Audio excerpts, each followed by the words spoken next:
నమస్తే. Part 2 of Mahabharatam దేవవృత్తుడి జన్మం. అంటే బర్త్ ఆఫ్ భీష్మ. సో శాంతన మహారాజు హస్తినపురానికి రాజు. సో తను వేటకు వెళ్ళాడు. అక్కడ ఒక గంగా నది ఒడ్డున ఒక అందమైన అమ్మాయిని చూశాడు. తనెవరో కాదు, గంగాదేవి.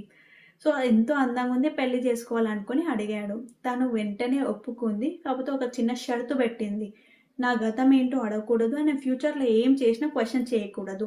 క్వశ్చన్ చేస్తే నేను వెళ్ళిపోతా అనింది. అప్పుడు వెంటనే శాంతన మహారాజు ఒప్పుకున్నాడు.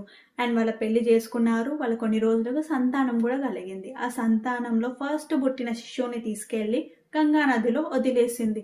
మహారాజు షాక్ అయ్యాడు, కానీ ఏం అడగలేదు. ఇలా 7 మెంబర్స్, 7 పుట్టగానే వెంటనే వీళ్ళని తీసుకెళ్లి గంగా నదిలో వదిలేస్తుంది. ఇలా 8వ బిడ్డను కూడా తీసుకెళ్లి వదిలేసే ముందు మహారాజు ఆపాడు.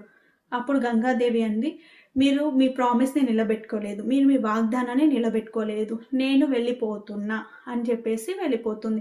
ఈ 8వ బిడ్డ పేరే దేవవృత్తుడు, అంటే భీష్ముడు. సో గంగాదేవి ఇలా ఎందుకు చేసిందంటే వాళ్ళందరికీ పోయిన జన్మలో శాపం ఉంది, ఆ శాపం నుంచి విముక్తి కల్పించడానికి ఈ జన్మలో ఇలా చేసింది. అండ్ నెక్స్ట్ వచ్చేసి ప్రామిస్ ఆఫ్ భీష్మ.